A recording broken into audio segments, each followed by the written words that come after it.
Bam! Hello, welcome back to Spilled Ink, the Comics Wellspring live drawing show with me, your host, Brandon Blocksdorf, and my amazing co-host, Max Flowers. Hello, Max. Hello. No intro Uh, today. We're going late. And Brandon lost his books, but he found them. So we're here. found it, found it. I was fixing my bookcase because I was trying to find more of my, trying to put my important stuff upstairs that I utilized for the shows. And so like this was just a thrown off piece of matter that did not make the cut. So I had to run and grab it. But Fair enough. grab this light real fast. So tell me what you're drawing from. I am using Constructive Anatomy by George B. Bridgman. I'm really hyped about this because I've picked this up to like mimic books. And to, like, to mimic like what's inside of it and everything. I've never read it. I don't think anyone's ever read what's inside these books. The Bridgman book is very dense, and yeah, nobody reads it. Yeah. I like to read them because I think that's fascinating. But I actually don't own Bridgman's Constructive Anatomy. I've read it and looked at it. Is this like the recommended one of the recommended ones? I think that's why I got it like a year or two ago. At least among comic artists, it's probably the number one recommended figure drawing book. Cool.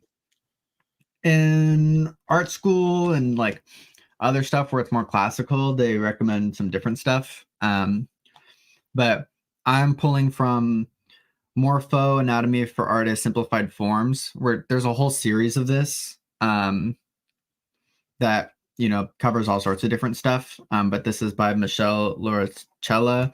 It's a little pocket-sized book, and forewarning, I guess there is going to be some mild nudity in this episode because we're dealing with anatomy and art. That's a good warning. I never really think about that. That's very true. Yeah, it's it's just we're learning how to draw the body, and you can decide if you would like to view this or not. But anyways, too. Little... Oh, cool. Yeah. And then the second book that I'm drawing from is Figure Drawing Design and Invention by Michael Hampton, who is a very famous figure drawer. But both of these are loaded up with information, very different kind of teaching styles. I have another book with me too. So yeah, this one's cool because it's just a few pages of explaining the body, right? And then the rest of it is just drawings that you're meant to copy, right? So it's like the cheat sheet book for anatomy. And I love that. That's so cool. This is your in-depth drawing. This goes from economy of the line, breaks down every muscle in every body. Well, not every muscle, but it breaks everything down to a deeper level so you can fully understand stuff. That's rad. Yeah. That's super cool. Yeah. So I'm also using a couple other books just for quick reference. Actually Brandon DePillis recommended these to me, but the How to Think When You Draw books. Yeah. I have the first 3 of them. Also, you could look all this stuff up online if you don't want to buy the books. But yeah, I grabbed some of these just for, if I want to try to whip something up right here. Yeah, and those books are great for comic artists specifically because they teach you how to draw everything. And in your own style, which I really appreciate. I'm not mimicking what they're doing. I'm drawing it on my own, but with their steps, I guess, Yeah, but those books are especially good for objects or landscapes or things. They action-based things that aren't anatomy. They have some anatomy stuff in there though, I think. Yeah, if any watchers, if you just Google these, how to think when you draw whatever, you could put cat or landscapes or whatever, it'll pop up on Google. And that's what I was using at first. I really love it. I think it's an awesome resource, to be honest. Yeah, but it is very visually entertaining too. And the steps they give, you don't really get bored. So it's fun to crash through a page, but it's very it's not here's all the heads, here's all the there's hands in all 3 volumes I have. There's heads in all 3 volumes I have. It varies piece to piece for sure. But Yeah. super rad. I love it. And then what are you using to draw, and what are you drawing on? Today, all I'm doing, I figured, just to be kind of efficient, I just have a sketch pad. I have a grid one, like what you have right there, which is kind of cool. I could whip that out too. But I just have a big old oversized sketch pad. This is where I used to do all the original drawings and everything. So Oh, nice. yeah, Um, filled with and stuff. then are you using a pencil? Are you using a pen? What are you I'm doing? using this HB Blick Premier pencil that I got for $3. That looks It's tight. super hype. Yeah, dude, it's rad. I've been doing all my pencils with this the last couple weeks. And I love this pen. It was super cheap when I got it. And it came with like that board I bought. So, dude, super rad. It has some weight to it. But also it keeps Yeah. it keeps it sharp and it's dulled on the other side, which makes it good depending on what I'm using it for. Yeah, it's kind of like this. This Ooh. is this is the old school Kohinoor Rapidomatic mechanical pencils. Oh So they're man, that's cool. weighted, they grip, they have a marker for what lead's in here. Nice pencils. I use this for lettering. Um, Oh, nice. but today I'm using Faber-Castell Pitt Artist pens. I'm using the extra small 0.1 millimeter.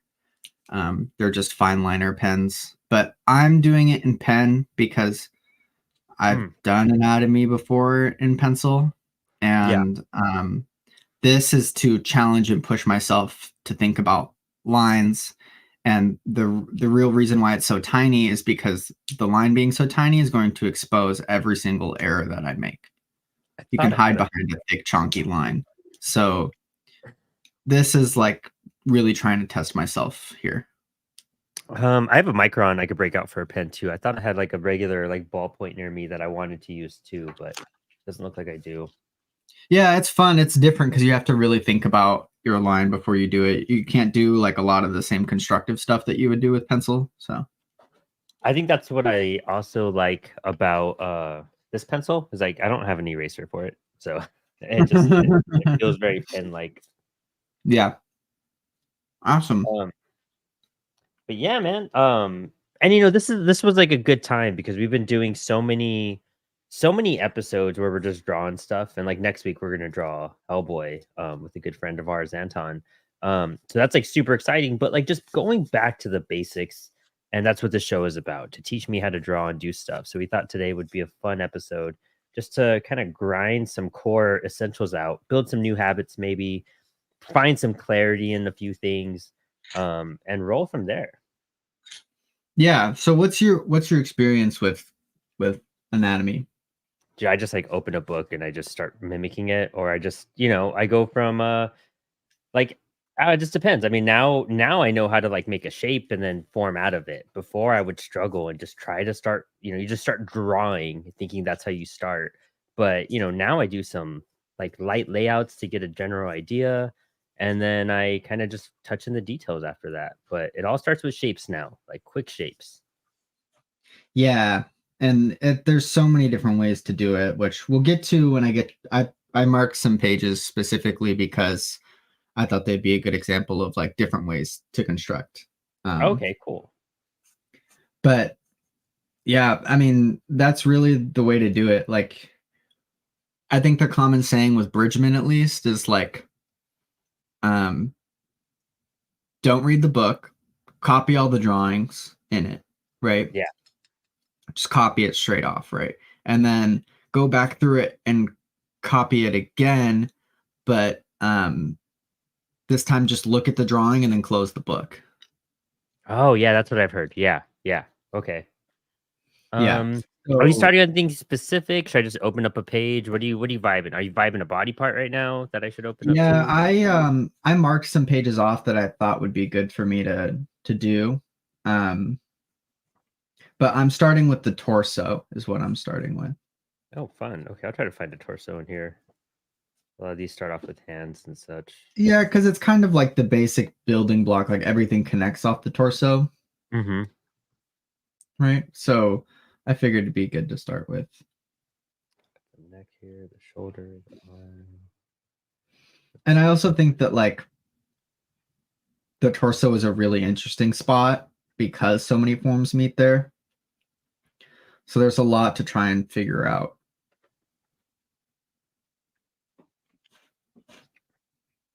The trunk is what it's called here. Yeah. There's a Oh, lot this of is a different nice page. This is a really cool page to kind of start up on. Yeah, so Bridgman is really blocky. Is Yeah. like he builds with bricks and rectangles and stuff. Which makes it really easy to like understand. Right. I'm kind of working in more organic forms in this book, which is like theoretically more accurate, right? Because it's the human body isn't made out of bricks, but it's a lot trickier to figure out like what's actually where.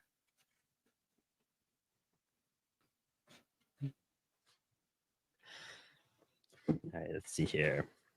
And like, I don't know, some of this is just fun because it kind of like, it's not that, this feels like something where it's like, oh, I'm going to turn off my brain and just copy this. But then it gets so much more than that. You know what I mean? Like, it's Right. definitely like I feel more drained after doing something like this for a few hours than I do like any of our other drawings for sure. Yeah, like I wonder because I wonder if this is the book that I was using to copy this book. No, it wasn't. This is a school notebook. I've got like storyboards in here and stuff. Oh, it's sick. That's so cool. Here, let me take out Um, the branding right here real fast just to see the full picture. But yeah, man, yeah, back to school homework stuff. I guess we should have done this in like August when everyone was going back to school. Could have done right. branding or something. But you know Here's what? some You should always be teaching and learning. So you don't here's gotta. some stage fright concept art from the Ooh, punk anthology. damn, that's cool. Yeah, it's fun like Yeah. having a sketch notebook and like I've had this one for years and I really didn't start putting it to use until when I started doing these live shows not a few years ago. Um and it's fun like seeing it fill up and being like, "Oh, like where is a page for this?" You know what I mean? Like how do I Yeah. And like I've got like multiple sketchbooks going at a time. Um just for different stuff. So this is like an older sketchbook. I was using this when I was still in college. I need to start collecting and getting more because I just use the spare paper I get from books from orders most of the time.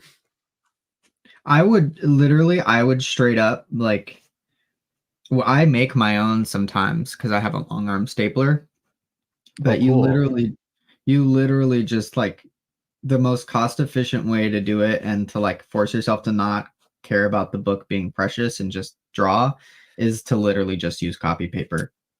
Oh yeah, for sure, right? Like just throwaway paper, you know what I mean? I use it for all my outlines now too, and it just makes me use that paper for one, and I don't feel so precious about it. That's the hardest thing about having a notebook is like this is the precious notebook, you know what I mean? Like I want to fill it with great stuff. What if I die and somebody finds this notebook? Like they want to see the cool shit, but nah, that's not how it works. Like fill your notebooks, it's all gonna be crap. Um, Yeah. Yeah, pretty much. Yeah, it's sketchbooks are meant to be filled up and tossed away, you know. isn't it weird how we get like precious about them sometimes though? Well, so like there's people who have like perfected the art of sketchbooking, right? Oh yeah, yeah, yeah, hands You know what I down. mean? Like their whole thing is their sketchbook and then they like will publish their sketchbook, which is very cool. Um I love that, but I would likely not publish my sketchbook unless I had a sketchbook that I knew I was going to be publishing, you know. right, yeah. Like some of them you gotta know which ones are meant to be seen and meant to just be like a journal, you know what I mean? Like, I mean, I even have journals where I just flood like I'm not it's not like a diary. I just like vomit thoughts out so they're just out of my head. And that way when I write, it's like a writing exercise really, because when I write, I want my head to be clear. So I write out stuff to get it out of my head and then I could focus on the story at that point. Yeah, so I like this gridded notebook or like this dotted notebook.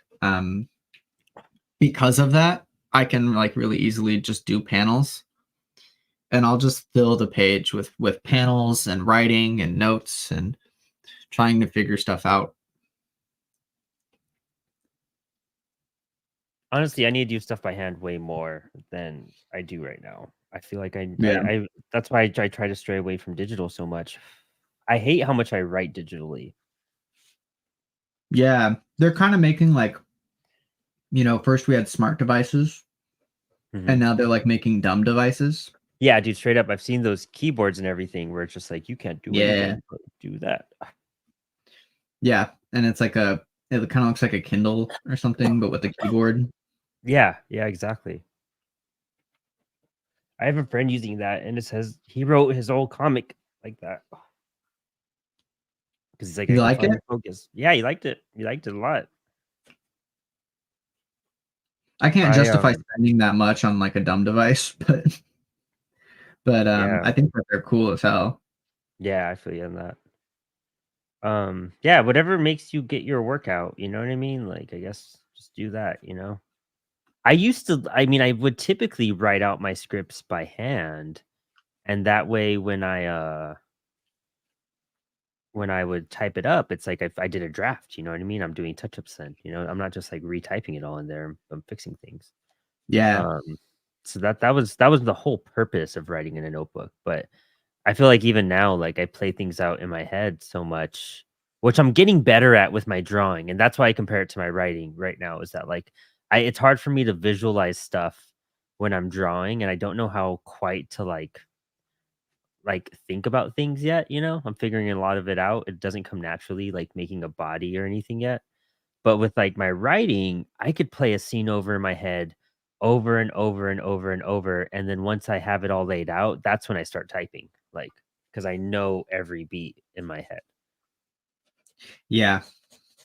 And that's what I need to get better about is like understanding where my story is going so I can like just focus on making that scene right. Like I almost work in reverse right now where like I just worry about making the scene right and then just build it off of that.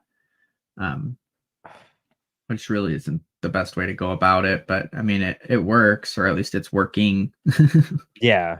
I mean, from an artist mindset to go into that, it is difficult, just like for me, like, we make fun of AI, but that's probably how I think about things in my brain. Like, 'cause I'm not good at, like, I don't imagine every part of the limbs, you know what I mean? I don't imagine the Mhm. details. I have a generalization almost of it. Um, but it works and it makes sense in my brain, and I could turn that into words. Um, and I just compare that to AI, the way it's always missing limbs and shit too. Um,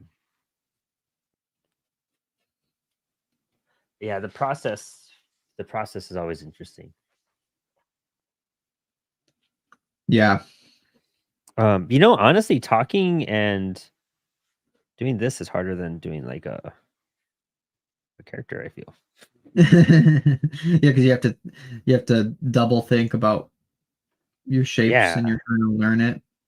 Yeah, and you know what's weird is that, like, this is like, the way I'm mimicking it, I'm not mimicking it as a shape, I'm just kinda, like, pulling from it right now. Um, just seeing it and mimicking it, I'm not, like, doing, like, "Okay, I'm gonna draw a cylinder to begin this arm," and I'm gonna do it again and then see if I could tell the difference between it all. It is very interesting. Anatomy is a trip, dude, because it's like, you could bend and move the body in so many weird ways. Oh yeah.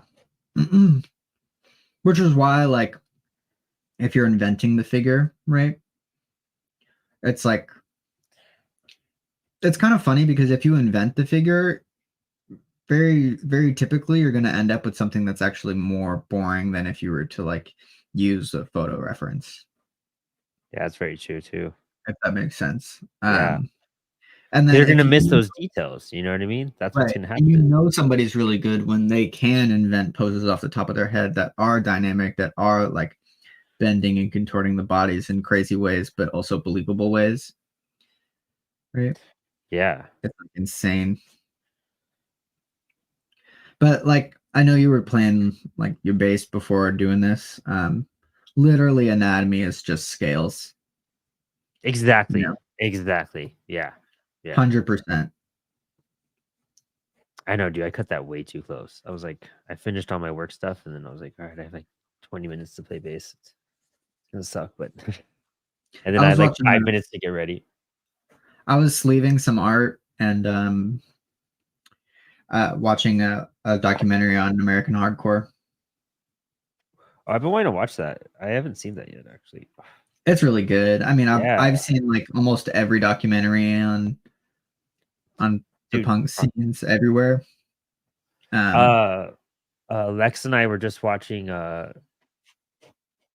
Was it the Decline of Western Civilization, Part yeah, One? the That's such famous. a good one. Yeah, that's one of the most famous ones for Yeah, sure. those are. I've seen Part Two, like which is the the '80s one and whatnot. But like Part One is so sad, dude. Like, man, if you guys haven't watched that, like, go check it out. Like, it's such a trip. It is sad. But I don't like wait, I'm trying to figure out. There might be a is there a part 3 or is Yeah, part 2 there's the metal no, no. one? The Part Two is the metal one. Part Three is like the '90s punk scene, Yeah. like a more modern punk scene for sure. The I've only seen first that one one once. the first one is the best, I Yeah, think. yeah, like with Black Flag and fucking X Yeah. and I think the Germs were in it. There was a lot of bands. DI is Yeah, in there. yeah. There was like punk bands I don't even remember. Like I feel like I'm hearing about for the first time on that every time I go back to Yeah, it. because there are And so then many. it was Black Flag right before Henry joined, so people kind of look over it. Yeah, with Keith Morris. Yeah. Yeah, which is pretty funny because I'm pretty sure it's the same Keith Morris that then did Circle Jerks. I'm pretty sure. And like Circle Um, Jerks are huge, but not as big as Black Flag. did you ever see that CBGB movie? Yeah, the one with Is that Alan, what's his name, yeah, playing Alan Rickman? Liquor Store. Yeah, dude. I Yeah, that one's love fun. that movie. Dude, it's so good. That's how I got into the Dead Boys. I was just like, this is insane. Yeah, yeah, and Sonic Reducer is such a good song. So good. Yeah, you met me when I was on the binge of all that. That's for the punk anthology. I was doing all that. Oh, really? How funny. Yeah. Yeah, that movie influenced the hell out of me. Like, actually. Yeah, I mean, I come from those roots in Southern Orange County, right? And that's where all that stuff was.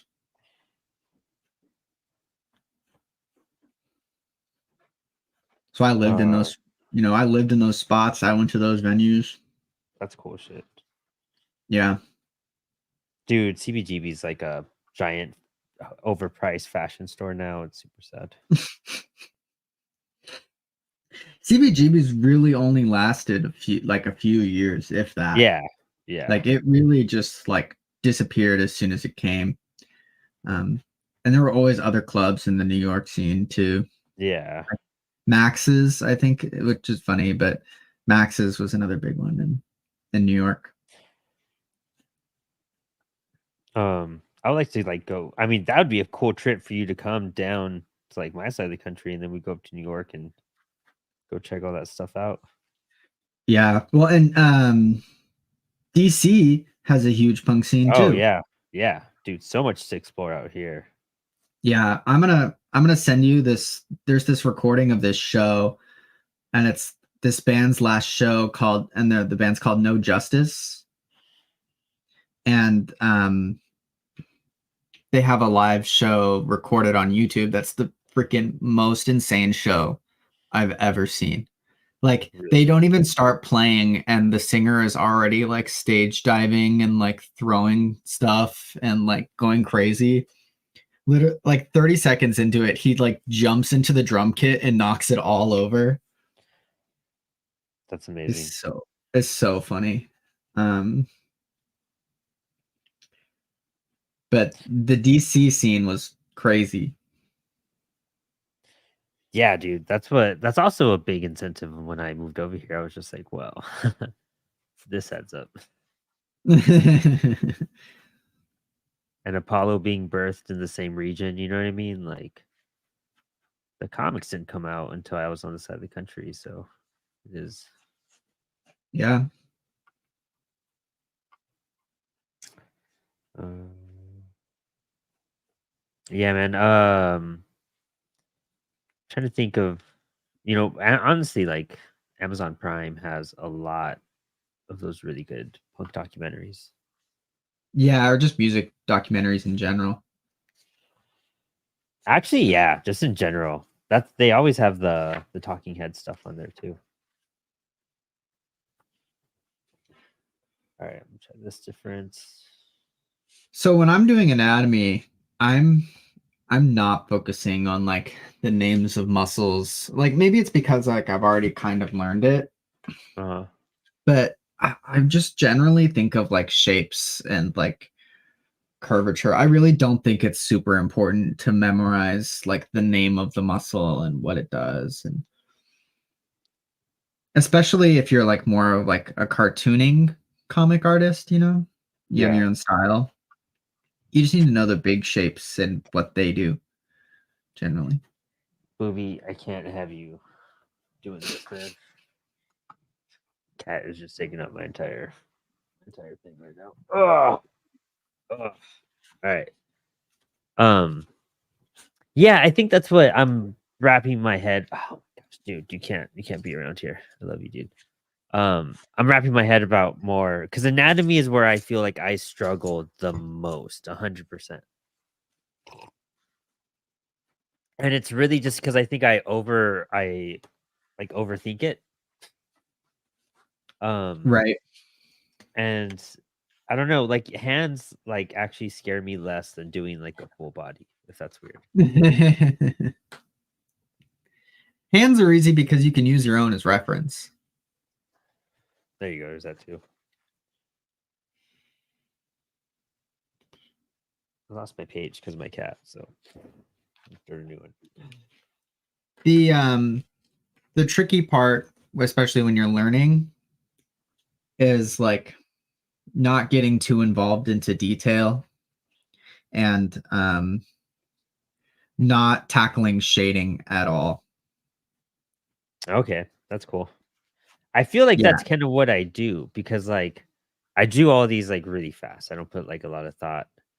I'm just like blasting through it. I'm just like looking at the image and just kind of like letting my hand do it and just trying to like absorb what's happening but quickly. I feel like if get stagnant on it, I'm just going to overthink it more.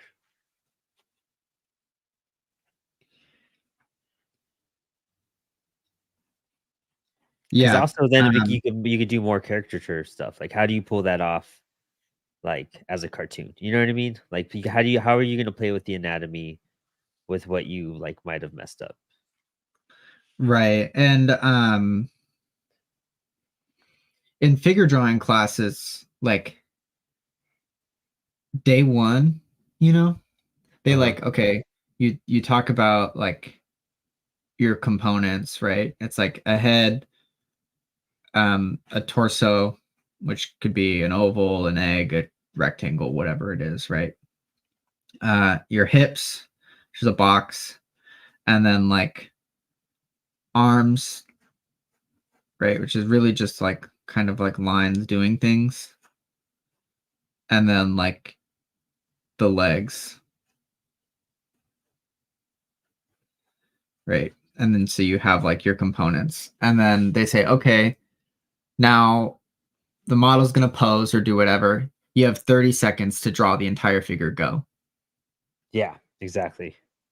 And you do that for like 30 minutes straight. And then they're like, okay, break. And then they're like, all right, you have a minute to draw the entire figure, go. And you do that for another 30 minutes. It's like you're just trying to draw the figure as many times as possible and as fast as possible and efficiently as possible. Yeah, exactly. It's Yeah. crazy. That's like fun. I mean, we should have. I was thinking about suggesting that we do this like a figure like in timed intervals. Um, that might be fun. We definitely could in the future. It's there's a few different websites that do it for us, kind Oh, of. that's cool. Yeah. Um, but it gets frantic. It gets crazy. Especially because like once you fill up your page, you gotta like, flip to your next page while the timer is still going and like also trying to draw. Oh It's my pretty gosh. crazy. Yeah, I could feel that then. Yeah, that's amazing. Yeah. And then only once you like have done all that, then you do like your really long stuff, The model's sitting and posing for 2 hours and you have to render it as much as you can. Oh, that's cool. Damn.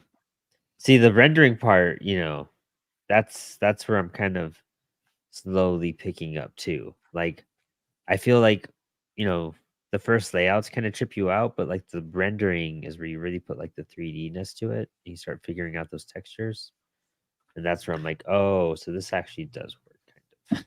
Right. Well, that's like you kind of move in phases, right? So like your number one priority is make sure all your proportions are right. Um, which we'll get to when I move to the next book. But make sure all your proportions are right. That's what you should spend like the majority of your time on. You should not shade at all.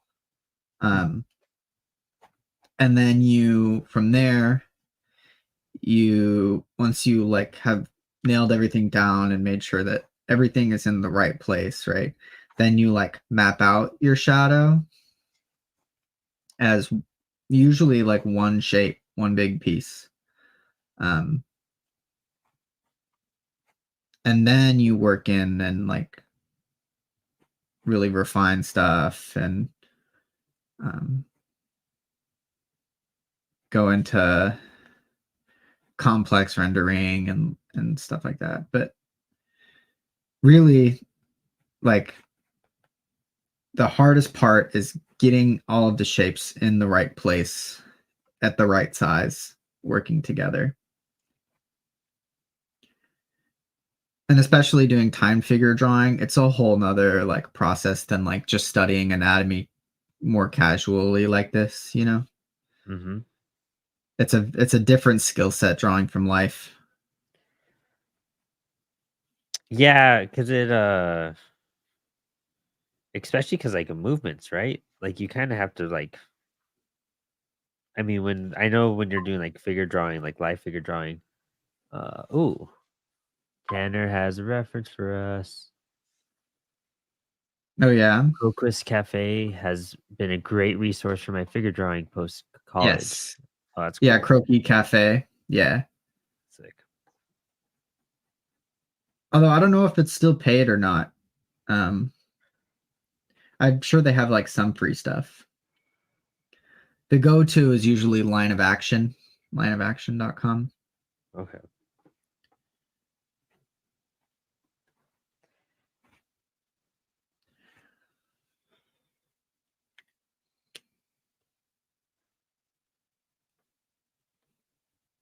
Yeah, the tricky part about live drawing is just like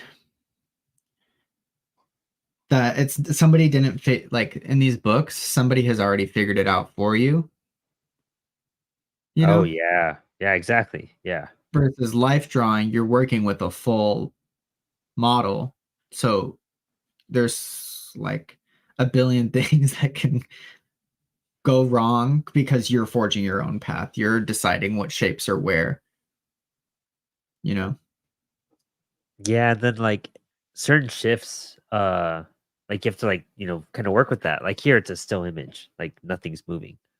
So Yeah. like drawing from life, you're just like kind of rolling with the changes that are happening every moment. Tanner said it's $30 a year, but they have some free stuff. And yeah, line of action is great as well. That's sick. Yeah, I've taken a lot of figure drawing courses, but my favorite was we had a heads and hands class. I think I've told this to you before actually, but and we learned from like this Russian instructor, and he was teaching us more of like the Russian methodologies, and they're insane over there. They like just the efficiency in their lines and like the way they construct stuff is very, very cool. Ooh, And that was my favorite. that's dope.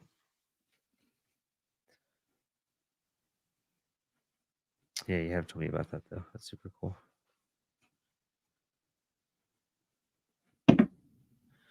Oh, I see how he's using this. Okay, that makes sense.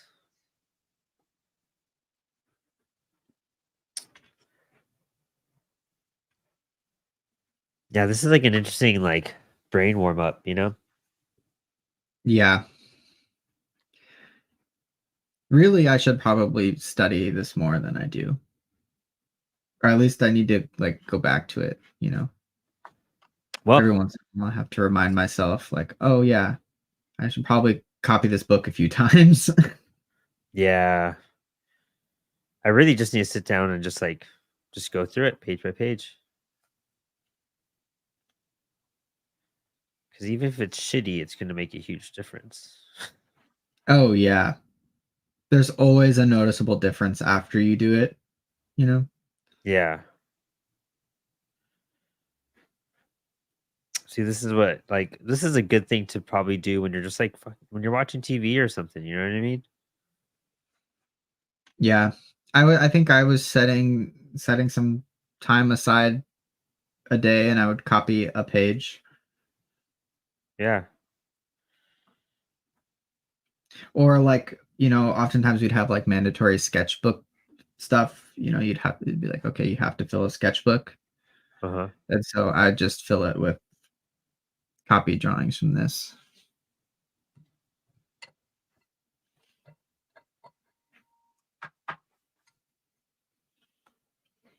But yeah, so much of it is repetition. It's crazy. Yeah. Literally. Because if you just do this, like you fill up a whole page with one. If you just study one page and fill up a whole notebook with that one page, it's gonna do wonders. I bet.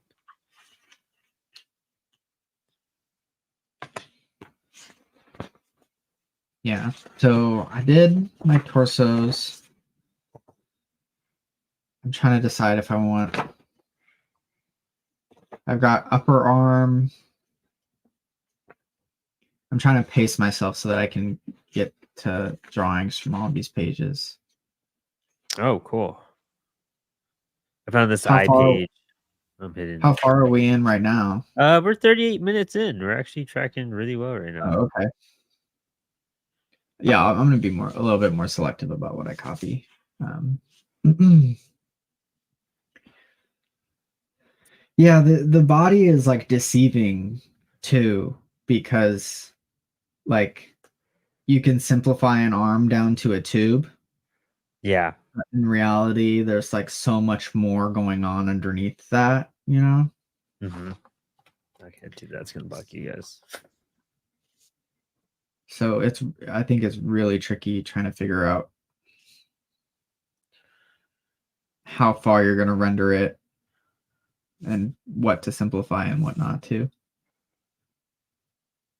That fine line between like simplicity and accuracy. Yeah.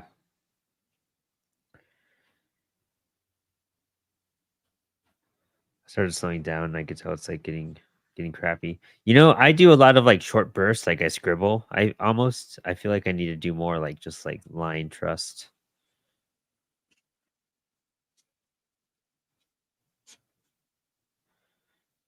I do very quick like strokes whenever I do anything.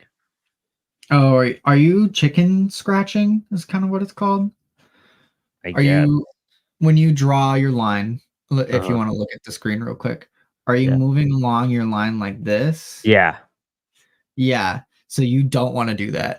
Yeah, right. Yeah, exactly. That's like a habit I gotta like break. Right. Instead, right, you don't, because I'm not asking you to just do it in one fell swoop like that and leave it. But doing it in larger strokes, or like, and then you can like overlap and change kind of like this, right? Is a Uh-huh. lot better than like doing this business. That's yeah, that business is I need to stop. All right, It's cool. hard. It's hard though, for sure. I'll focus on that, especially. Um, because I do it so much, and I'm starting to notice it like kind of does drive me a little crazy now. Yeah, you're not gonna stop for a while. It's pretty hard to break. Yeah, because then you're like refining the way you do stuff a little bit too. Right.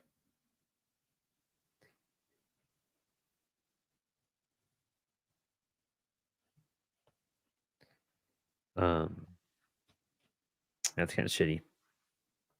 Whoops. Yeah, see, I already went back to it. God. It's like you have to like breathe and like slow down and just like really pause. But doing something like this when you're trying to be quick and having to do that, it feels like you're just like weighed down. Yeah, but you're gonna get way faster is the thing. Yeah, that's true.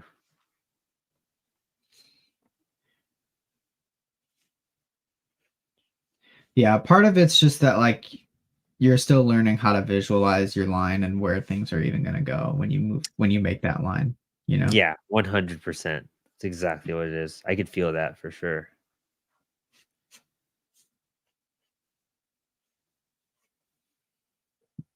Because again, like typing, writing, I could just be mindless and it's all coming out. You know what I mean? Just pumping out story.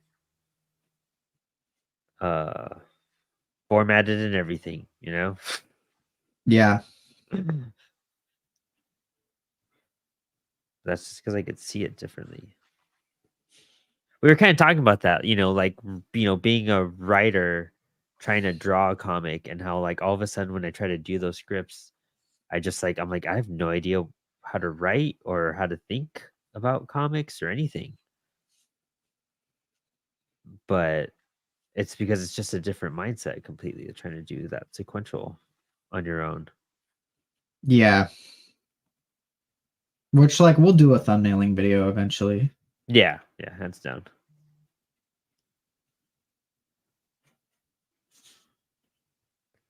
Um, but yeah, the basics are always just I should be doing them because I'm new. You should be doing them because you're experienced. There's never an excuse to not do it, you know? Yeah, honestly. I don't Honestly. I really like I don't care how good your anatomy is. Like you got to work on it. Um,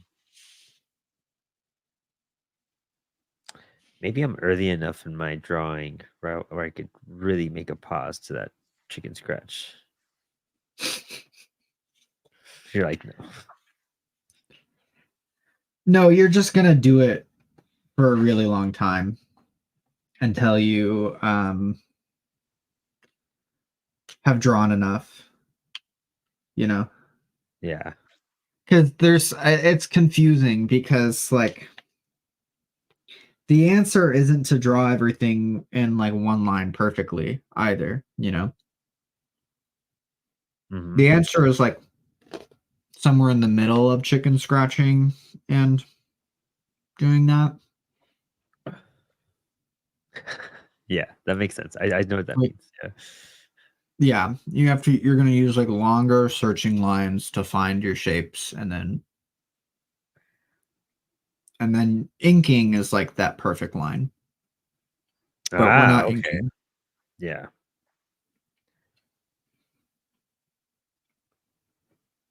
So can a penciler be sloppier than an inker and just get away with it? Well, pencilers have to do all the work. Right. At least in terms of constructing. Mm-hmm. Okay. So it necessitates having sloppy underdrawings, right? And then it's the inker's job to find the perfect line within that mess and bring out the vision, kind of. It's just different skill sets. Yeah, Yeah. makes sense.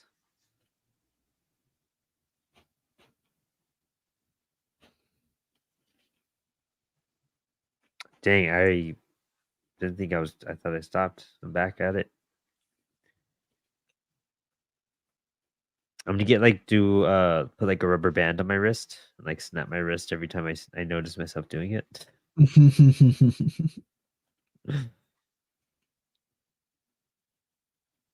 Hey, did I tell you that I need the horror story anthology lettered?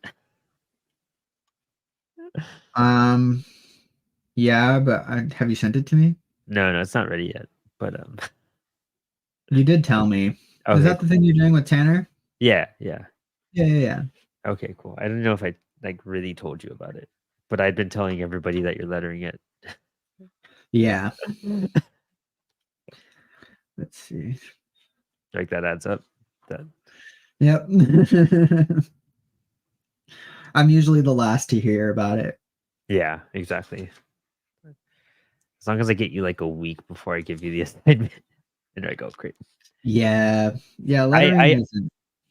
I do like small like scripts for those. It's not it's not dense at all.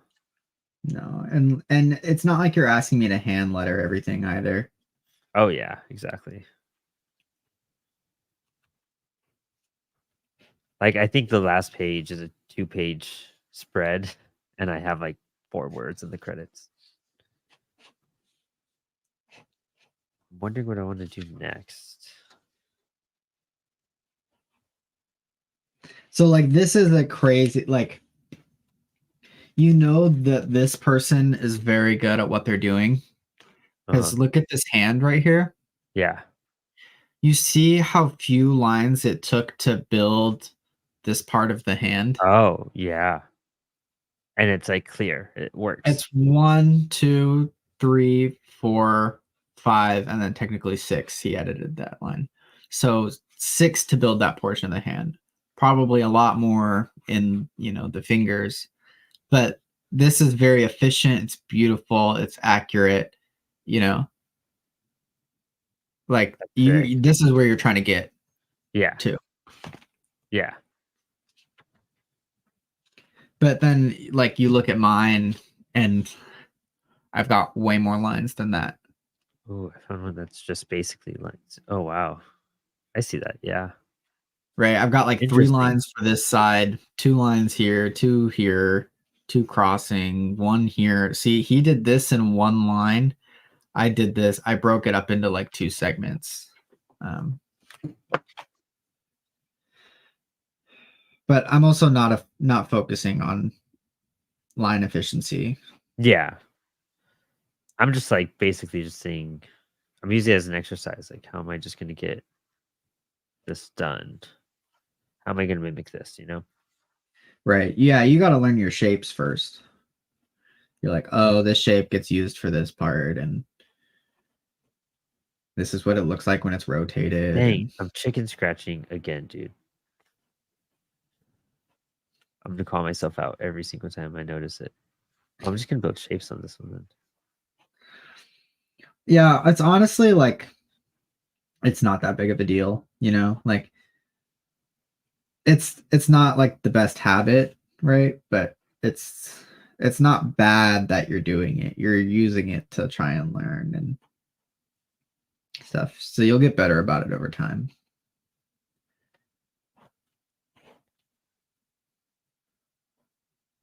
I think I saw like Greg Capullo or someone sketch like that, and I just was like, "That's the way you do it." Right? Like it doesn't really matter as long as you get the job done, and it looks good at the end of the day. That's the other important part.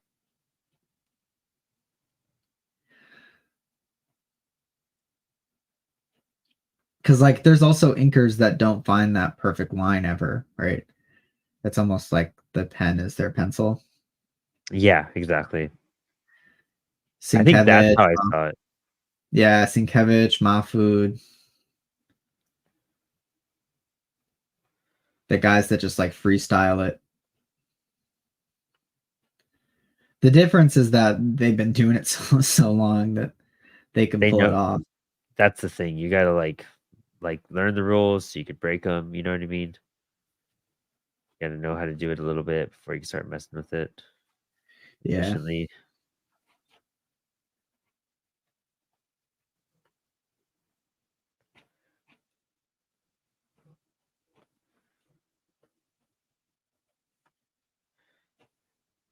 But it does come out way more natural if I just like let myself flow with it.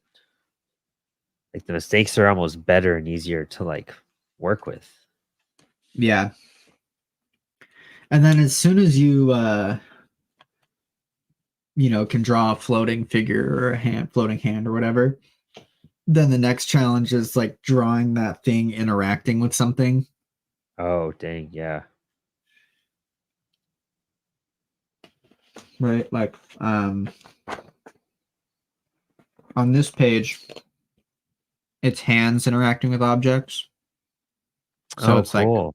how the hand squishes when it's holding onto a pole like that, or you know, that's like the next level, and it gets very hard because then it's like, okay, well, what does somebody look like when they get punched? Yeah, exactly. Like the next phases of that.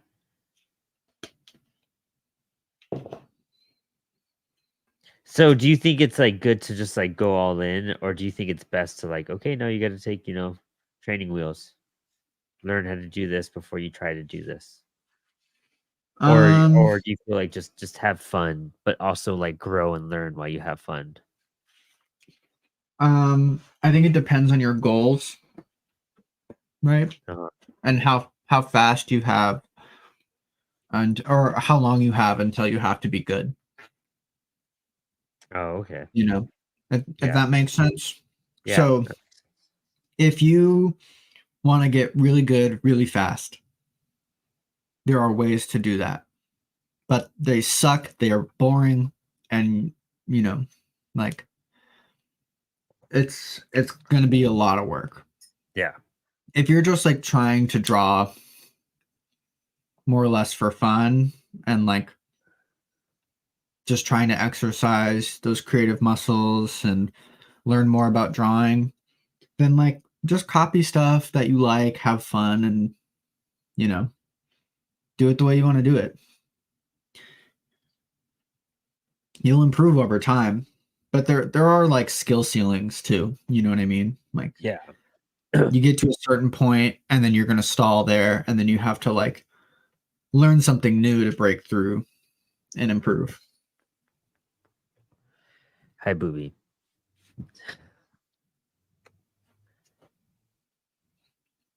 This cat is just like not.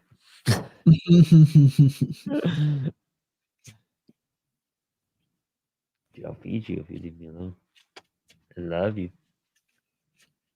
Literally, he just wants kisses. That's like all he wants is just kisses. How He just funny. comes up to your face and he's just like, I need you to kiss me right now, or I'll just headbutt you.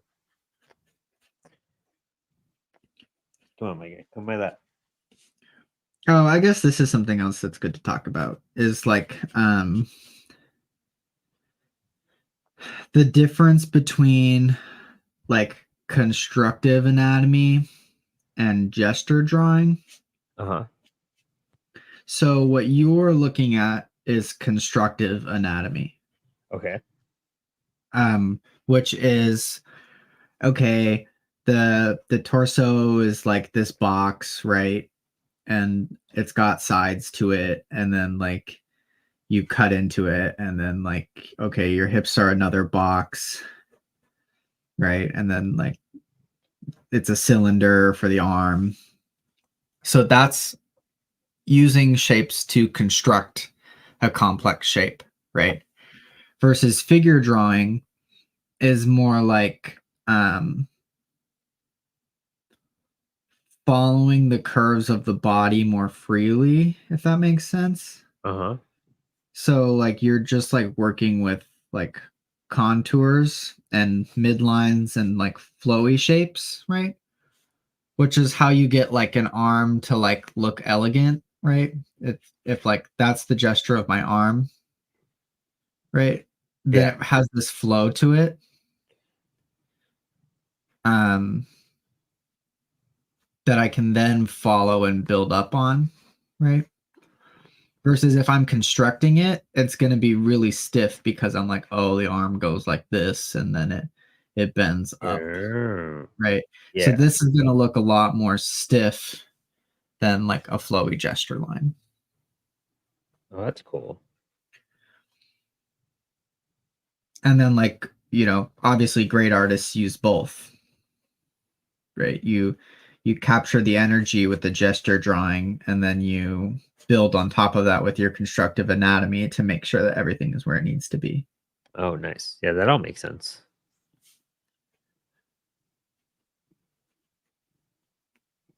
It sounds like there's like, there's a lot of avenues to go down, but like it's all essentially the same path. It's like what you said. What are your goals? What are you trying to do? Like, how much time do you have? Yeah. This cat is being ridiculous. I can't even. Yeah, because like to me, right, like I went to art school. I had those 4 years to get good, right? Yeah. And then anything that I wasn't good at, it's like, okay, I have this much time to get good at it because I'm trying to like work now. I don't have time to like mess around and discover it, I don't Mm. it's like I don't have time to learn the laws of gravity for myself through experiments. Just like Newton's going to teach me, and I'm going to, trust that he's done the work and learn his process, if that makes sense. Okay, that makes sense. Yeah. That's an interesting approach. I like that.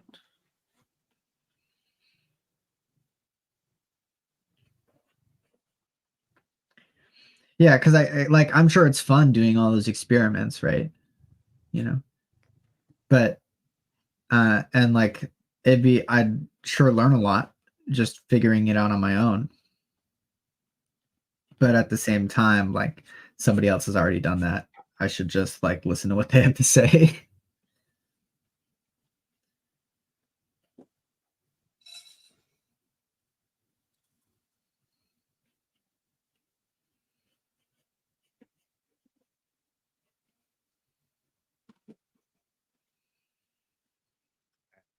Hoping that feeding the cats would back Booby off did not work. This guy wants love. I'm surprised the dogs aren't in here right now. Dude, straight up, right? Honestly, they're always in there.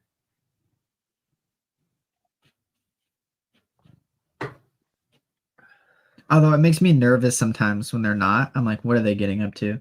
Dude, same thing with the cats. 100%. I'm like, it's too quiet in here. My guy. Everybody's either hiding and sleeping or there's mayhem going on. My guy. All right, cool. Thank you. Thank you, That's a good Booby. one to do. We're hitting the hour mark. Do you want to shift gears a little bit right now? Let me finish this one drawing that I'm doing. Yeah, no, yeah, we still have And then time. I was actually just about to switch books anyways. So like maybe I can like, I don't know, I can either walk you through how I do it, or we can just talk about it. We could do a quick walkthrough, and then All we could right. just probably have fun after that. Yeah.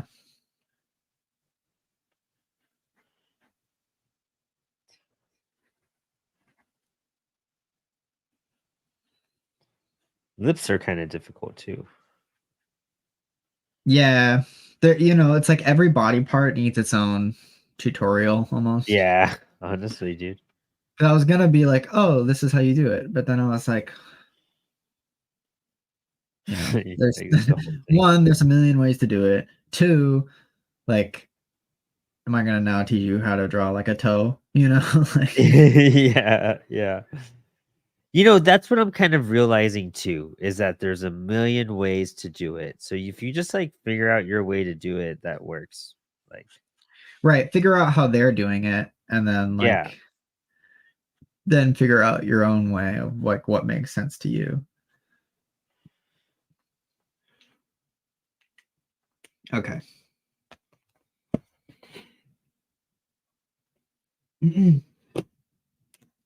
Let me get a sip of water, and then we'll talk about stuff. Kind of want to get like tracing paper for the lips, to be honest, because they're like really weird. There's like not really a shape to them almost. They're very fluid. Guess you could have like a box there or a triangle.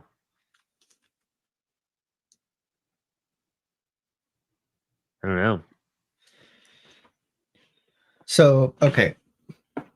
Lips are well, okay. So first you shouldn't just like think about the lips. You should think about like the mouth shape, right? Like the entire area around the mouth. Uh-huh.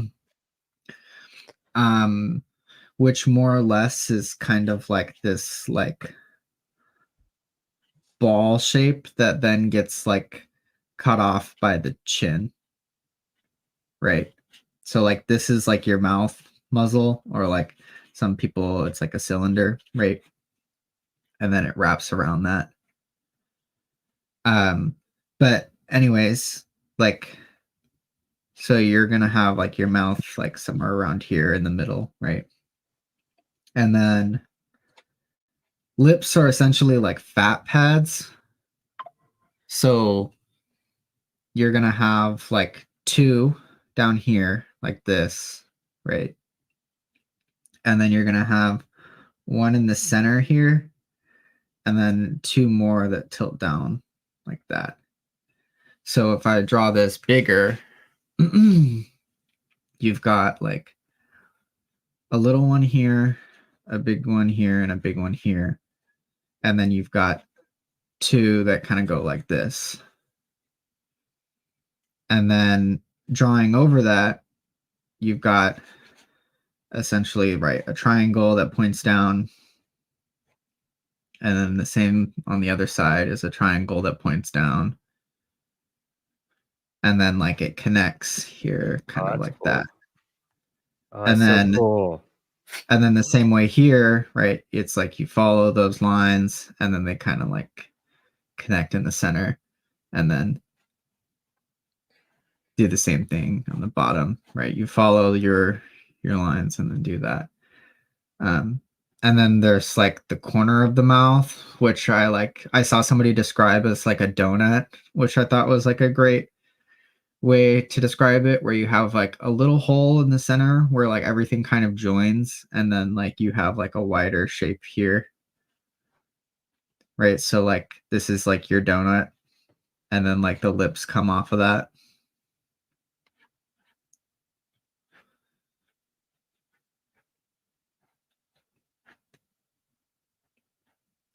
And then there's like then you have to like get into like, okay, well, what do different people's lips look like, right? Uh-huh. Because like some people have like a flat top lip and then like a really big bottom lip, or there's all Oh, sorts of whoa. variations, Yeah, right? dude. Yeah, I was like just playing with the bubble one.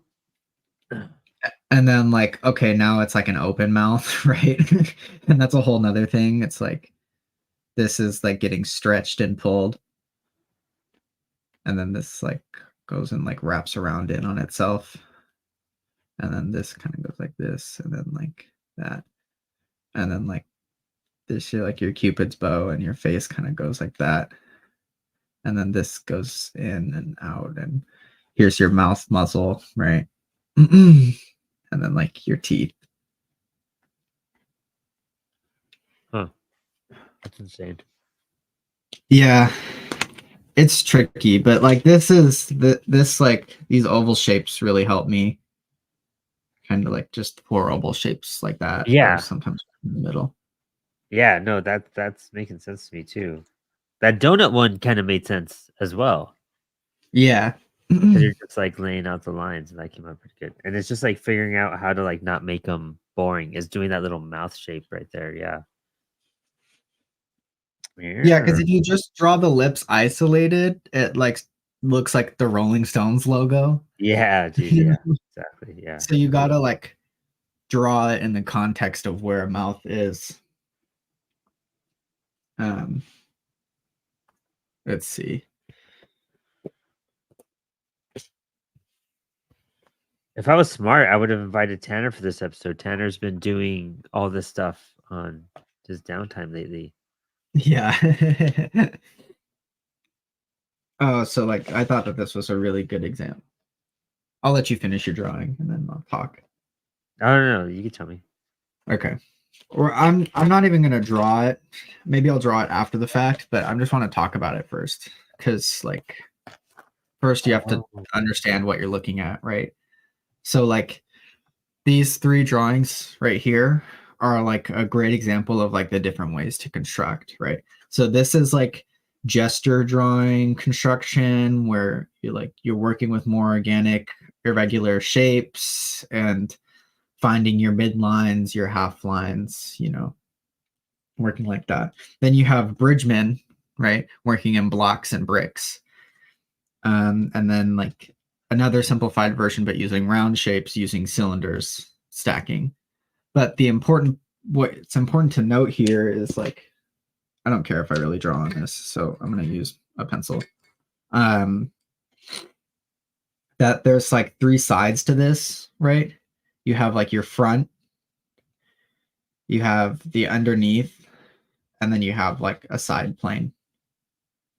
And it's for all of these boxes. And most notably, you can see the underside of this and the front side of that, because that's just how like our hips are. So when you're drawing a torso, you almost always want there to be like this U shape here. Yeah, that's what I'm noticing in Bridgman. Yeah. And then when you're drawing your hips, you always want to see like the top until you start doing like different perspectives. But typically that, and then you have like a band here that's connecting the two, right? Uh-huh. And then this is like where your abs are and stuff like that. But like this is like the methodology, right? It's like, okay, you can start as bricks and then layer it on top of that and get more specific with your forms and learn, you know, what shapes work for you. Um, Uh, that's really cool. I would say, like, it's funny because I see a lot of stuff in like bricks more than anything else, and that's how I construct stuff. yeah, versus like, okay, so this is the opposite is gesture, which is mostly what this book is about. So do you see how there's not really a use of bricks in these Right. drawings? I wonder if I can find a darker drawing to show I've you. done I've done that thing where you just outline like the lines like that, kind of. Yeah. Right. So yeah, you're using like back and forth lines like this, right? And then like, and it really helps to draw it small, right? Where like you can kind of like, play with stuff and it can be a little bit more abstract, Uh-huh. right? And then you can build off of it. Um, or like that. But see how fluid it is and how every line is either drawing your cylinder, right? Or it's wrapping around your cylinder. Yeah. Um, and like this is a great example, right? Where it's like to make the legs, it's just like these little S swoopies. Uh-huh. And then like you can do the same to draw the torso and the butt, That's crazy. right? And it's like how few lines. And then like I also see some people talking about like it being like a lightning sign Oh. where like um it's to put your curves on the other sides. It actually Yeah. would go like that, right? So and then this is straight and then this is straight. Oh, And it's wow. to create like this like S rhythm that's like everywhere in the body. That's interesting. That's a cool way to do it. Yeah, the this is like a really it's most notable on the legs, right? Because you have like your front thigh and then it goes back up around the knee and then it comes out to like the calf and then back towards like that. So like this one line kind of like solidifies most of your leg shape and then you can just add in your surrounding stuff. That's Um cool. but you see so then here he's back to using Bridgman cubes. Um this is like your overall anatomy viewpoint, but like a Uh-huh. skeleton, right? So this is you need to learn this first so that you can add muscles onto it later. But this is what will help you get your gesture, right? So like your rib cage, um, and then like your hips, and then like just stick legs, you know, doing whatever they might be doing, and stick arms, and then you can So build on top of that. is it like, one of those things too where like learning how to draw the skeleton itself makes all of this even more efficient? Or is that just like you learn this and you could draw a skeleton basically? Because I feel like a skeleton's like super difficult to jump at. Um, a skeleton is only difficult to jump at if you're drawing the individual bones, if that Okay. makes sense. Because otherwise, like, what is like this is like a skeleton, right? Here's your head, right? Your rib cage, but I'm not drawing any ribs, right? And then Uh, like your spine, your hip bones, and then like your bones are just lines, right? Like you don't have to like do anything there. It's just a line and it's basically a stick person. The only nice. difference between that and a stick person is how we're drawing the head, the torso, and the pelvis, Ah, nice. That's cool too. Yeah. right? See, like overthinking stuff like that. Yeah. Yeah. Um and see so like this is like a really great way to like construct a figure. Um is like, you're doing that you're doing your stick figure, right? So here's your main big points, right? And then you get more specific and you say, okay, here's the side of the rib cage, here's the front of the rib cage, here's the underneath of the rib cage, and then here's the top of the hips, the side of the hips, and then the front of the hips. And then you say, okay, well, the body doesn't actually look like this. So like here's my midline and here's my midline. And then okay, the rib cage is gonna go like this U shape here and then go back around. And then same with the hips, it's the opposite U shape and goes back around. And then you can add your neck on and add your face. Here's the midline of the face. And so here's the side of the face, here's the front of the face. But you're just like slowly moving up, and then like, okay, we know our legs are sticks, right? So here's our stick. That's where our leg is going to be. There's our bone, right? That's like the bone. So then you build around it and you say, okay, well, let me make it a larger cylinder.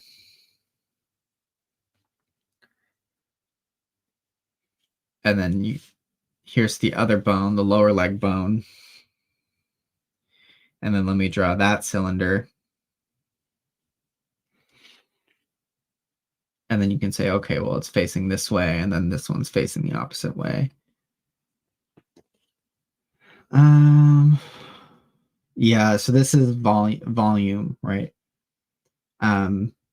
Which is kind of what I was talking about. Here's your steps, right? Your rib cage and then your hips in big circles. And then you can draw your boxes, and then you can get more specific and with your bit lines and stuff. But that's how you make things look 3D, right? Is like, Yeah. is those boxes so that you understand the depth, and then you're going to ink over that. But see, look, so he's doing, I mean, essentially these are just elaborate stick figures, you know? Oh, yeah. If you, Adding volume. I guess that was like the best way to like make it click too. Was just like that's why you add that three. That all makes sense. I gotta yeah, and see, back. this is like those drawing exercises that I was making you do, Yeah, yeah. Damn, I would rotating need a to do that cylinder. lesson again. I need to go through that video again because that stuff really like. I feel like it's gonna make even more sense now. Yeah, so here's like rotating a cylinder in space. But see, like to me, like you can look at these drawings, right? But they're extremely difficult to understand. So you really do have to like read some of what's in these books Yeah, to understand why. This is a yeah. cool Especially the idea. movement. Oh yeah. Yeah, this is a cool idea talking about overlapping shapes, right? Where like shapes overlapping is automatically going to force depth back. So if you're dealing with a figure like here, it's like the head is in front, and then you're going to overlap their rib cage, and then the hips are going to overlap that, and then the legs are going to be behind that as another shape, trying to force like this movement, right? Back in space. Oh yeah. You might have fun doing this actually. This is like a David Finch technique talking about foreshortening. Let me get my sketchbook out to do this. I love this technique, and this is how I've solved like a lot of issues if I really can't figure something out. Okay. Watch what I'm gonna do, and then you're gonna do it, right? Okay, so like literally like we just have like the hips, right? We just draw a circle. And then we know that there's going to be a leg here and there's going to be a leg here, right? This is that spot where it connects. Okay, but I want this leg to be coming out at me, right? Like facing us like this. And then this leg will go over here somewhere. But just drawing the leg, right? Like as if it's coming out towards us, we're going to want to like flatten it, you know? Yeah. And then that's not what it actually looks like. So instead, we're going to essentially spiral, right? Or like this, and do like this spiral shape to figure it out. So we're just going to spiral out, and then like here's the knee, and then spiral this out, and then here's that, and then the foot kind of comes up, right? And then same thing over here. Oh, that's Right. cool. And then so now when I can draw over this with a bigger pen, and I can say, okay, like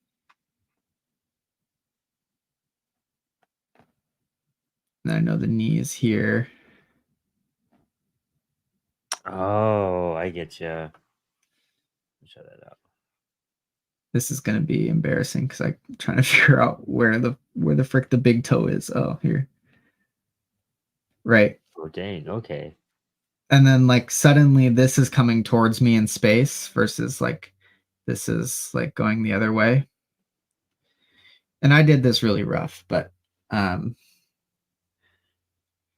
that's kind of the idea, is like you can, if you don't know where something is, you can like kind of spiral it out. And the idea really behind this is like, is if you have a tube that goes like this, right? Essentially what you're drawing is like the contours of this, which we've covered in the basic drawing skills video as well, if you want to look at that. But it's essentially this, but you're doing it with a spiral instead, because it's fluid. Oh yeah, this is really cool. Honestly, just like doing it like it's even helping with like a little bit of my perspective of it. Yeah, it really helps with like foreshortening. So anything that's like coming at you, right? Interesting. Yeah. Like if I have my finger pointed at the camera like this, it's going to be foreshortened versus if I have my finger like that, you know. Yeah.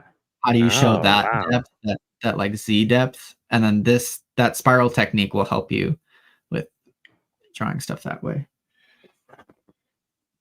That's sick. I love that.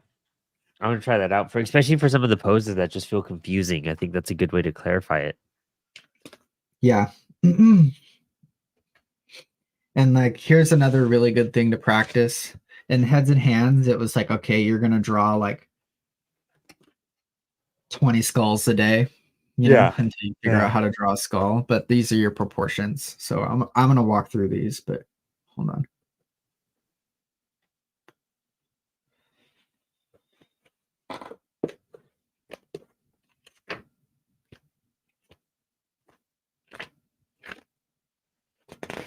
Okay.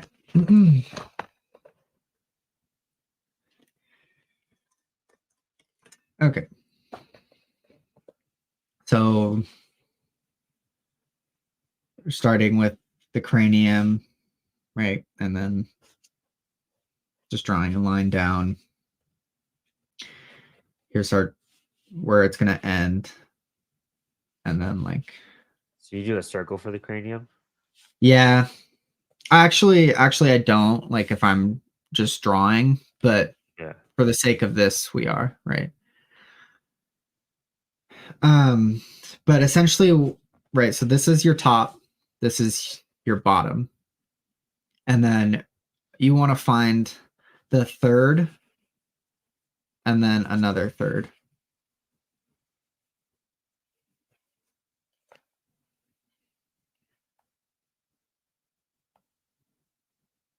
And then this top third is where your brow line is going to be.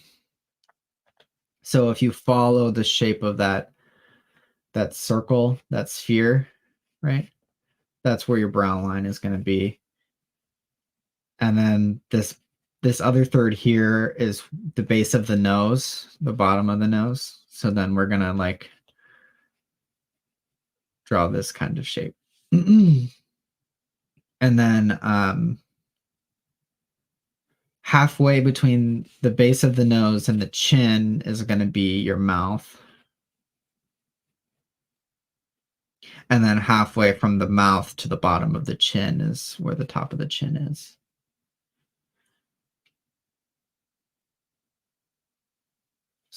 Um, and so I'm going to find like the side of my face, right? So cutting off that sphere. And then here's the middle of that. And just drop that line down, but at an angle a little bit. And then like here. And then this is always a little bit trickier, is like what the other side looks like. But okay, so I imagine like this, right? This brow line to then come be kind of like an indent in the face. So if you have this and you drew a line like that, you're kind of just like taking a chunk out of that circle, right? Uh-huh. So that's how you find like your eye sockets, right? And then this is just gonna kind of follow down like that. Um, And then like your nose protrudes out, but like okay, so then like halfway in this socket here is where like the bridge of the nose is, and then that's going to come out, and then this line is going to go up this way because you have this like piece here that I forget what it's called, but it's got a funny name. And then like the tip of your nose, and then like the side of your nose. I might be going a little fast, but No, you're good. I okay. started making a Batman head too, actually. Okay, and then like you've got your side plane here, and like this is where your ear is going to go eventually. And then like you're going to draw like kind of an arcing line to here, and that'll be your side plane. I actually kind of don't like this line. I think it's misleading. I kind of just generally like indicate like something like that, kind of sharper cheekbones. Yeah. Because if you draw the skull, right, your skull is going to be like coming down like this, and then you have those like weird arches. So I draw those arches instead of Oh, that's cool. an arching line like that, right? Like But that. anyways, It always threw me off because I whenever I've drawn skulls, I do those little bone, parts, those arches. Yeah. And then when I do a face, I never consider those. yeah, and you can like really easily like put it in by just like drawing like this kind of shape, but like kind of tiny here. Yeah. That's typically what I Um, do. okay, and then hold on, where was I? Oh, okay, and then like your mouth muzzle that we talked about, right? You're gonna start at like those corners here, and then you've got this oval shape, and then you got another oval shape on top of that, and that's your chin. So the mouth kind of goes like this.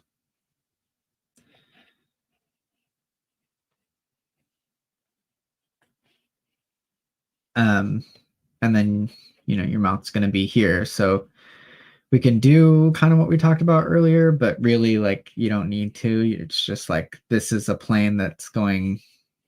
This is an underside plane, and then this is like a top plane, right?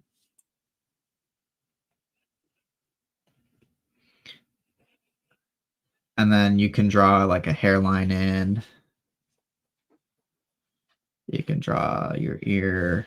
You can draw your neck.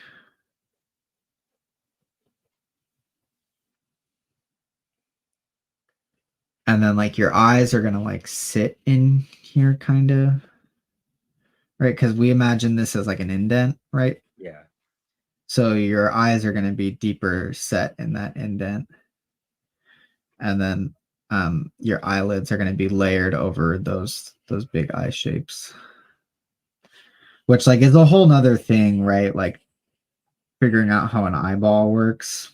Yeah. I was looking at those right now too. It's kind of trippy. Yeah, because you can do like an eye, right? And then like there's your eye. But if you want to like talk about it on a structural level, Because even doing right? like the superhero eye, like the costume comic booky eye is kind of it's some Oh weird yeah, diamond shapes, you know what I mean? It's not yeah. just They're just kind of like this in like a black pit. yeah. Yeah. Um, but okay, so like here's your eyeball, right? Like this is like literally like a circular eyeball removed from a socket, right?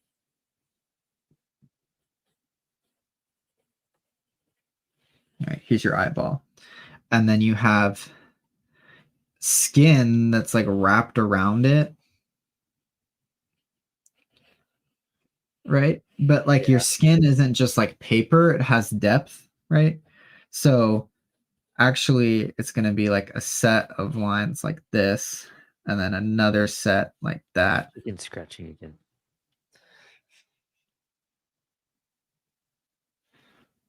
Nice. Okay, and then so that's showing the depth of your skin, right? So we can shade this down. And then now we add the top plane, right? And then it's going to get pulled into like this crease where the eyeball is.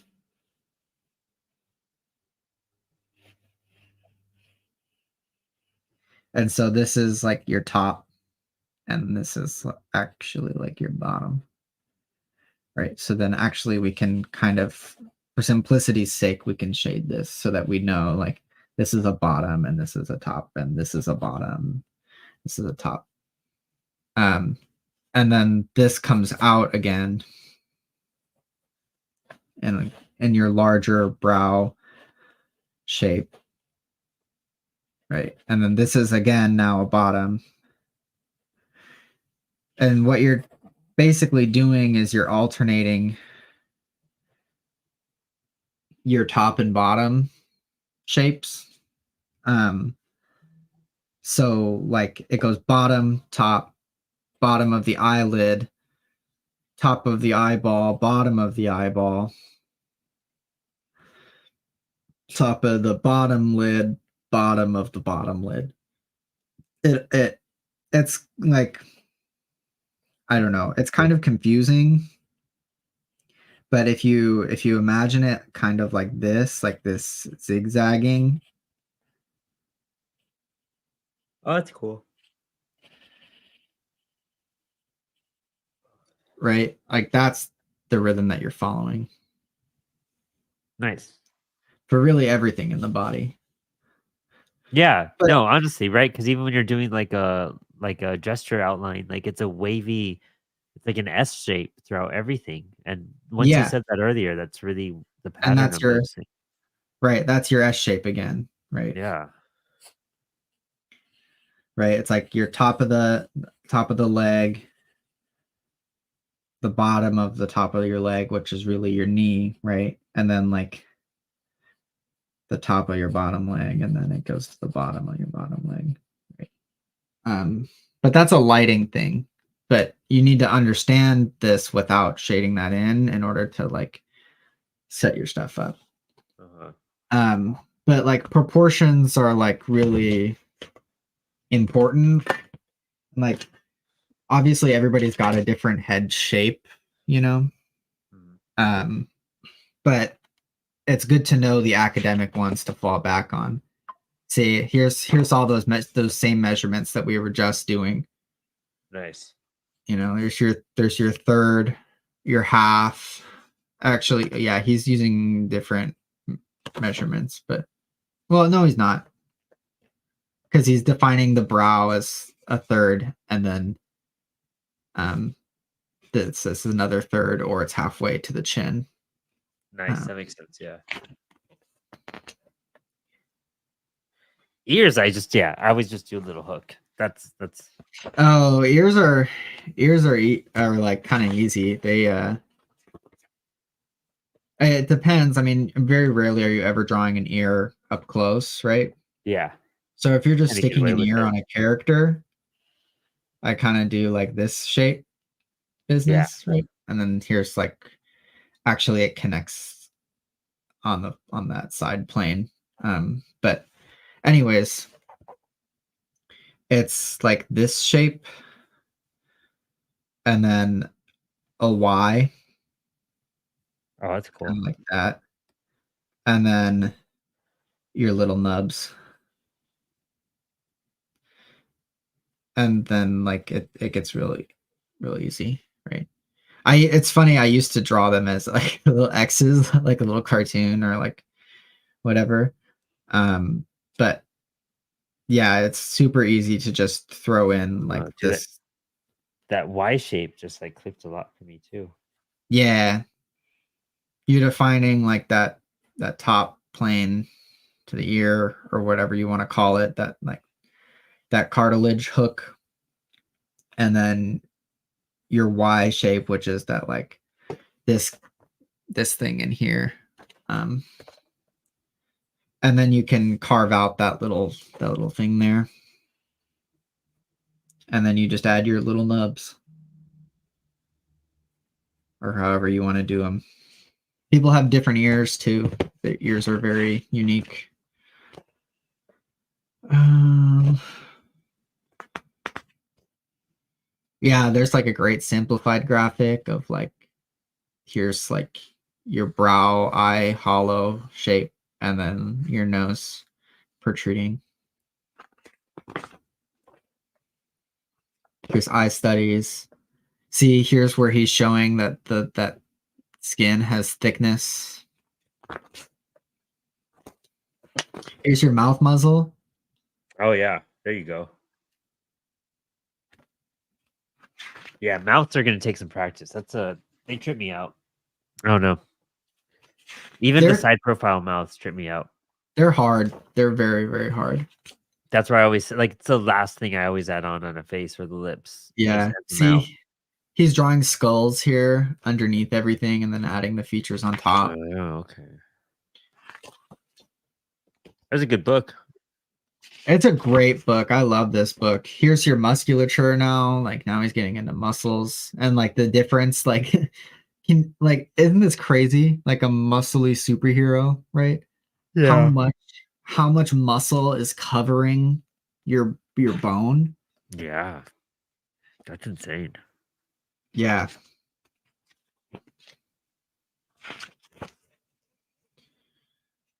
And it's always like that kind of curved pose, but again, it's doing that S pose as well. Yeah.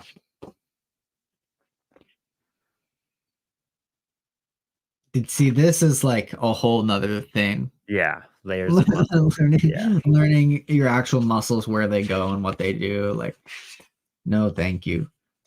I'll show you. I guess I could show you like simplified musculature.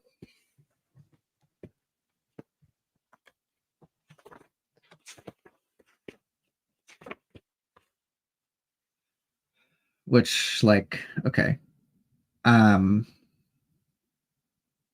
let's do an arm because like arm, I like how I do arms, right? So you have your ball joint, right, where it's gonna like kind of meet your torso. Your torso's over here, but you've got this like diamond shoulder pad shape,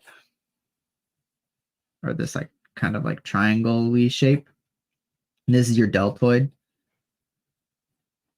Uh-huh. which doesn't matter, but it's your deltoid, right? And then you have a tube that comes out of that. And if he's muscly, then it's like kind of bulgy, right? Um, but then at the end here, you're gonna kind of do this like hook shape, kind of like a wrench. And then the now okay, yeah. So then you're gonna draw like your upper forearm, which is also like bulgy, or like you can kind of do like a square, right? Or a cube. And then you're gonna have like a really skinny one coming out of that. And then you have your hand, which is a rectangle with some triangles. But the order is like bulgy triangle, tube, bulgy square, really skinny tube, and then that. And then you can kind of like form around that.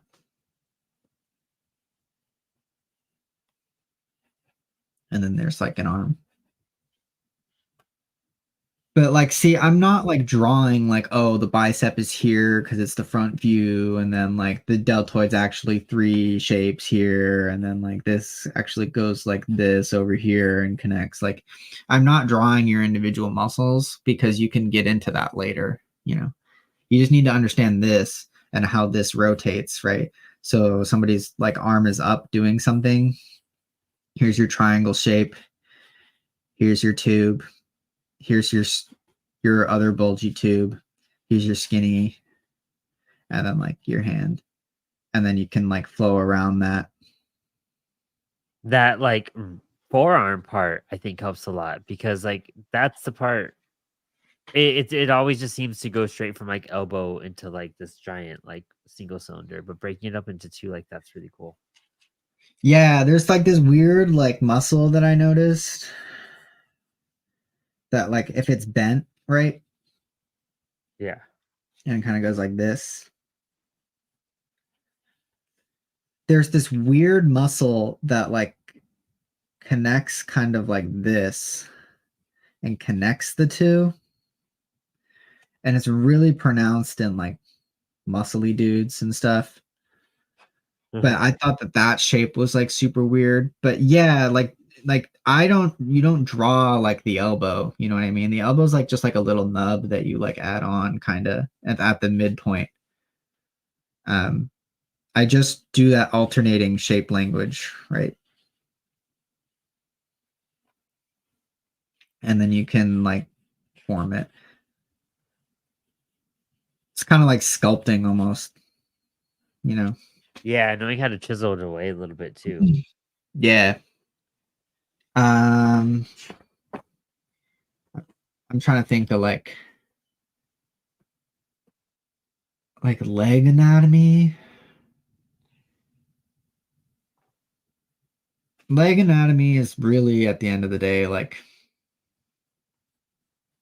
diamond triangle shape, right?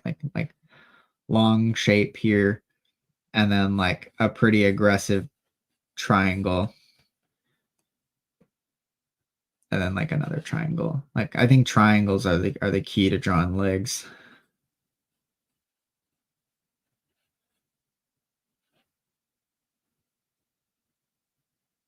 You know, because then like it almost makes your knee for you. Yeah. You've got that calf shape because like that's what's tricky is like getting that calf in the right position, which is really just like because your leg is really just like a bone, right? It's like a big bone, and then it's got this like lump at the top here. Nice. Um, Yeah, do the leg like this. That helps. yeah. And, like, I just fill in the back, you know what I mean? You just kind of fill in the it seems thicker and better now. And honestly, it gives it like texture you can just use for lighting. Yeah. I'm trying to think. Do you have any anatomy questions? Um, I mean, there's a billion, but yeah, like yeah. anything you want me to like explain, I mean, in our last like 15 minutes, no. No. I guess yeah, that's fair. Yeah. No, this is just like kind of fun to like crunch through and whatnot because you know it like a lot of my drawings and sketches, I'm not thinking so much about anatomy. I'm thinking about like I don't know. I don't break it down a lot. And so like breaking it down more often is gonna help me in our next couple drawings, especially because we're gonna do like Hellboy next, which is awkward, you know? He's like an awkward dude. Yeah, So like and Magnola has got like such a like a non-anatomy yeah. style. Uh-huh. Yeah. But like I would like the whole goal of this was like I want to be able to like spit out a superhero whenever the hell I'm just like bored and sitting around. Like I essentially just want to be able to draw a really cool Spawn or Batman whenever I want, you know what I mean? And like you have to know these like muscle textures and like dude, even just doing like the W for like ribs or whatever, you know what I mean? Like stuff like that helps. Um Yeah. Tonight I learned to like stop practicing like chicken scratching and just like actually go for stuff, you know? Things like that. You wanna be able to spit stuff out on a fly. Um, and that's what you're gonna do. Like you said, we're gonna get faster by just breaking this down. Honestly, that leg thing, I didn't realize how much that was gonna help me just do a leg real fast, to be honest. Yeah. I just like yeah, draw like a bunch of really like if you draw a bunch of really tiny figures, you're gonna like really quickly understand like the the simple shapes of a body. And then you want to draw really big to like dive deep into like those more complex shapes, you know? Yeah, exactly. And I've been drawing bigger lately too, so it kind of works out pretty awesomely too. Yeah. But even like that spiral technique to see how things land, like pretty sick, you know? A lot of erasing there, but I mean that's still pretty dope. Um And Yeah. it's just homework you gotta do, and it's hard, and it's rough, and it's, like, probably the longest episodes whenever we do craft stuff like this. Um, but like I think it all has paid off. I'm excited to see the next drawing that we do. Yeah, it's so dense is part of Yeah, it, you know? yeah. And And that's like why it's like, you know what, put on your a TV show and do it. Like just make it yeah, and entertaining and whatever makes it work for you. I mean, if we did this once a week and if I just did like a page a week, you know, I could sit down and do a page a day if I like really wanted to, you know, for just 20 minutes, 30 minutes, dude. It'll do one. Ask Tanner. Tanner Plessens has been doing this, you know, on his Instagram like crazy lately. Uh, and it's showing it like with all of his stuff. He did this. He posted this really cool Electra figure. Um, and I was just like, Tim, that's like you could tell all the lessons kind of led up to this like way that he did the lines on that Electra picture. And he just did yeah, some light strokes with the red, and it was just like perfect highlights just to represent it. So yeah, it was cool stuff, and that's what I really want to get to that point where, you know, this just becomes muscle memory, and that's what it right. takes. Yeah, and I'm like just trying to throw the kitchen sink at you. You know what I Yeah, mean? Like yeah, something will stick in your head that you'll find to be useful. Because if we just sat down and said, okay, here's how you're going to draw an arm, you know, and we spent 2 hours teaching you how to draw an arm, like it's not super helpful. You know no. what I mean? You kinda just Like gotta that, sit down and look at it and figure it out, and then just get the tips and see what sticks, like what you said, whatever ways you just showed me right now, how do I utilize those in my own way? right? And then you should go and study arms for 2 hours by yourself and figure out how to draw arms. You know, Yep. Yeah, like I exactly. just need to show you the basics of like how to do things, and you can take it from there and go on your own journey. I was doing, like, a fun, like, little Thor thing for fun when I was watching movies the other week. I didn't Oh finish yeah. it, but, like, I kinda got frustrated because I was like, "You know, this anatomy, it just isn't." I don't I haven't drawn just a figure like that. Like, Wolverine was the only, like, anatomy figure I kind of messed with Uh-huh. so far, even with us, you know, or the Robin one, you know? So that I think I'm gonna go back to that and just, like, finish doing those pencils and see how it turns out. Yeah, give it a shot. And I Yeah. saw Morgan talking about keeping craft alive. Like, yeah, absolutely, man. Yeah. Yeah. You gotta do your homework. You gotta do, you know, learn about this stuff. 'Cause if you go in blind and stay blind, like it's gonna be rough. Yeah, and I mean, it's one of those things, like, as a creator, you don't wanna be doing the same thing over and over. Like, what are you gonna discover by doing this? Like, how are you gonna change as a creator, you know? Yeah, Um, that's the fun part, you know? I mean, you could have your own signature style and all this, but, like, going back and doing this is just gonna enhance that style so much more. It's gonna make you tighter too, tighter and faster. Because when you're at cons, you don't wanna be stuck, like, totally focused on your drawing if you're doing commissions and trying to talk to people and sell stuff. You wanna be able to pick up and, like, you know take off whenever you can. And so, like, right. just knowing this, you'll be able to not be so focused and distracted or nervous, you know? Like, I still get nervous drawing on the show all the time. Yeah. Or like um I always like compare this stuff to like a lifelong quest that you will never reach the end of. You Yeah. know what I mean? It's never going to be perfect. So you're going to chase like this craft of like anatomy or writing or whatever it is forever because there is no end. And even professionals who have been doing it for years, like the infamous Liefeld Captain America piece. Yeah. You that thing is not anatomically correct. But Rob Liefeld is an amazing artist who does a lot of amazing anatomy too. You know, Yeah. it really is.